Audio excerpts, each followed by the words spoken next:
Hey there. Hi, it's been a while since I've cooked for you, and I'm excited to do that. So I mostly eat plants, but today we're making a lamb stew. Um, and we're gonna do it like a 3 location shoot. So I'm outside, and I'm actually gonna go. So I have my electric skillet out here because I'm browning the lamb. And I just don't really like to stink up the house with like cooked meat. Anyhow, let me show you where we're at. This is my spot. So I'm quite spoiled, and if you get to cook outside, do so. So I'm just going to show you here. I've got electric skillet outside, and I'm just going to pull off the meats if they're pretty much nicely browned. Wow, look at that! It's beautiful. We're going to deglaze it in just a few minutes. I'm going to flip some of these over, and I'm going to turn it off, let it cool down just a little bit while we cut up the veggies. All right. So typically, I'll actually leave this with the lid ajar. I've got the lid over here, just to kind of keep, the fat from splattering around. All right, so we're going to turn that off. There's enough heat in this electric skillet to make that happen, and we're going to leave it ajar so the steam can come out, right? It'll continue to brown as it cools off, and then we can deglaze it a bit. All right, so let's go to the next spot. We're going to cut the veggies. I'm going to show you the spices that I've used, and then we are going to put it all together. All right, so here. All right. Hi. Let me show you the spices. So I'm going to keep this actually really simple with various different other ingredients. So I've got some carrots. I've got onion. I've got the last bit of a curry squash. It's kind of like a kabocha, but it's orange. And then the spices I've used here, I've got turmeric. I've got a curry powder here. That's a blend.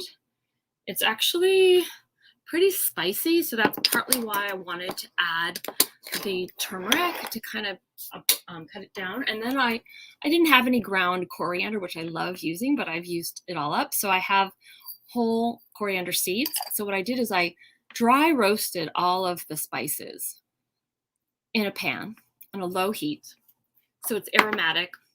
So I added the turmeric, the curry powder, a little bit of cinnamon, and my little magical thing, I added some rosemary powder. Okay, so you can make your own rosemary powder in this way. What you do is you take rosemary, you can just pick it and let it dry, and you put it in a spice grinder, okay, or a coffee grinder.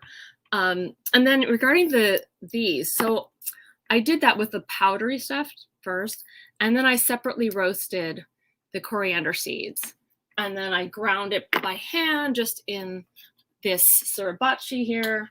It's a Japanese, mortar and pestle, and it has I don't know where it went, kind of a grinding stick. Okay, so I made it into a powder. All right, and then I put it back in a pan and add a little ghee. Then I threw in some raisins. So this has just been sitting and it's ready to roll to add to that, to the stew kind of towards the end. I'm going to put the onions in, carrots, and then we're going to be in business. So I'm going to cut the onions first. I'm just going to do a rough cut. So I'm going to just do it, with my machine here because it just keeps it simple. Oh, whoops. One of my cones. This comes with 5 different cones. So I'm going to use this kind of medium-sized cone because it allows me to do the dicing that I want.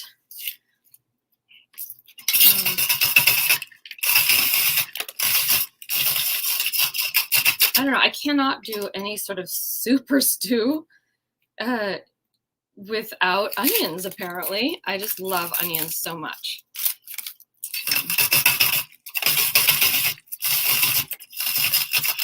All right. I'm going to pull this kind of thicker bit out. clear this.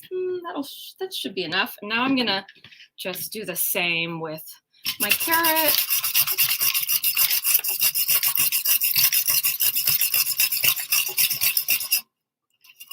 Oops, yikes.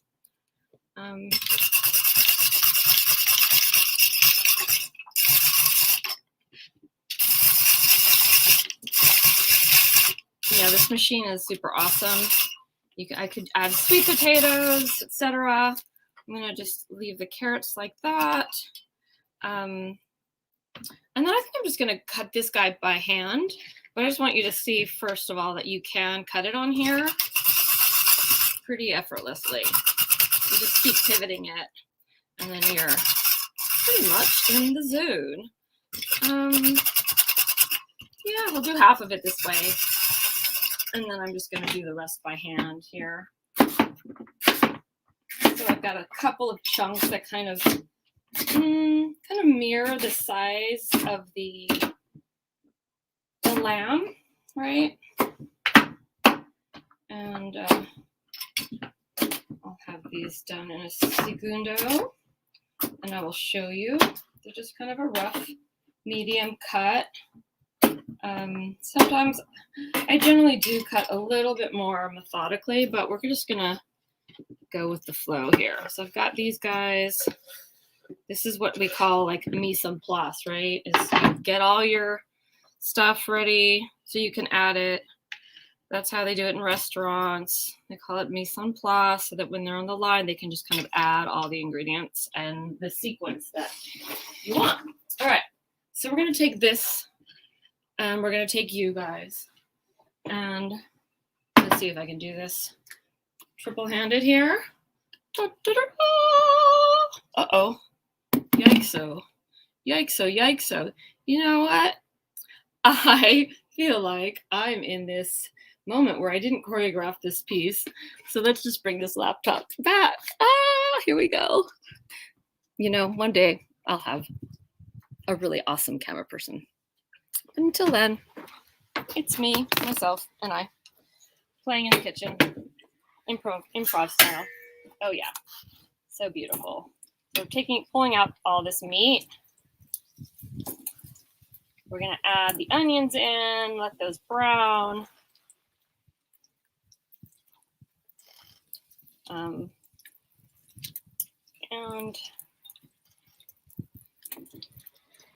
that sear will kind of soften in its brown color with time. Oh my gosh, look at all that. That's a lot of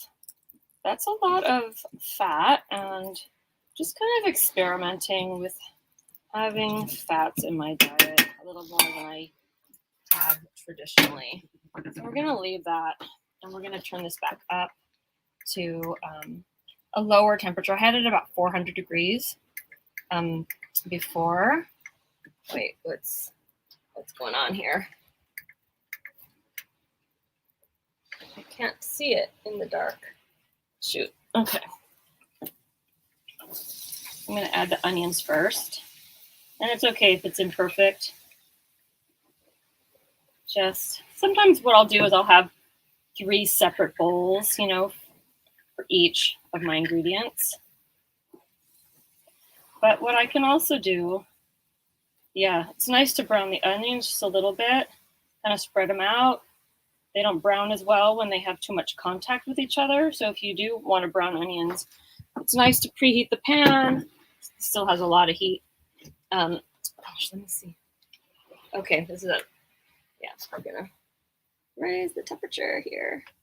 All right, so we're gonna brown this for a little bit, and then we're gonna add in the carrots and the squash at the same time. We're gonna lay in the meats, and then we're going to add the sauce, and we're just going to let it hang out in its delicious glory for a bit.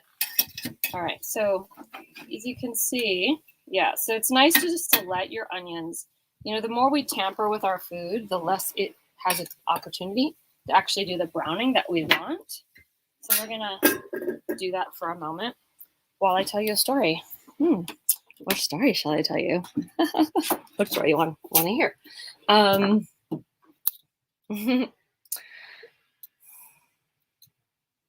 So just like a story about lamb.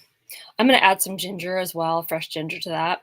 I decided to opt out of doing garlic because years ago, this was long before I did a lot of digestive healing, long before, a few years at least. And it was definitely not a good move.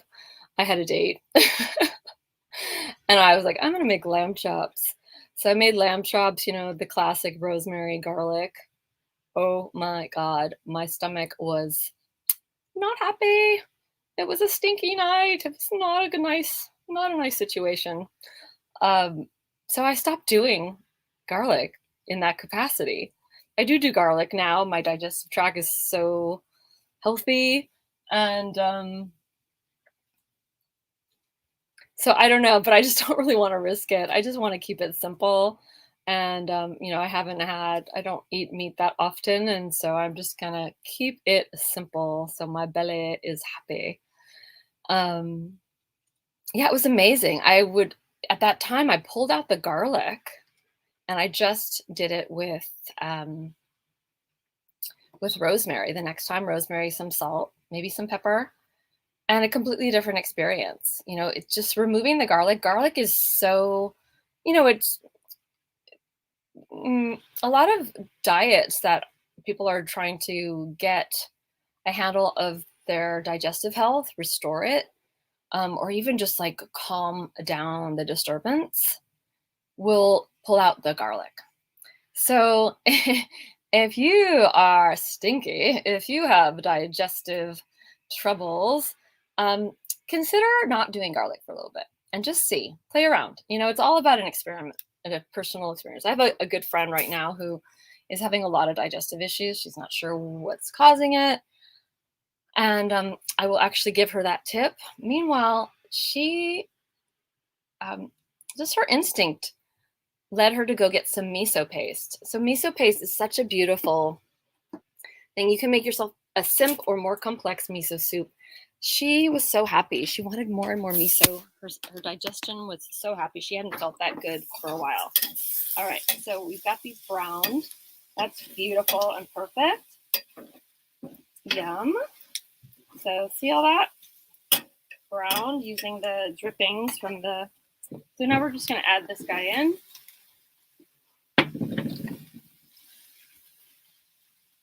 We're going to add some of this.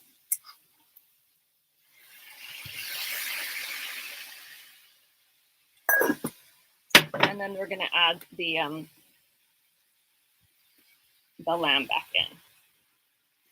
And I'm going to just top it a little bit, put a little bit more water. There's a lot of natural, you know, juices that as it starts to cook even more, it will become a little bit more liquidy, but we're going to give it a bit more water just so it has a nice, you know, a stew without the liquid is hardly a stew, right? So that's what we're going to do.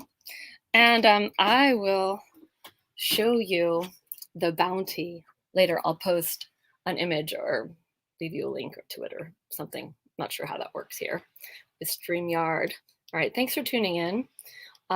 When that is, so I'm going to let it come up to temperature. I'm going to drop the temperature down just with this cook I'm using. Anyway, the point is I'm going to let it simmer.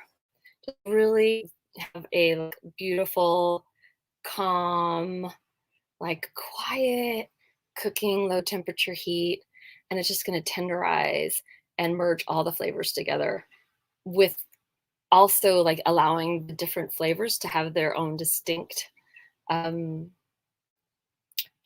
flavor. So yeah, we'll serve it over rice probably. Yeah, probably a basmati rice or a short grain brown rice. I could even imagine that being really yummy over some rice noodles, like some long, chewy rice noodles, right? All right, thanks for tuning in. Much love. Bye.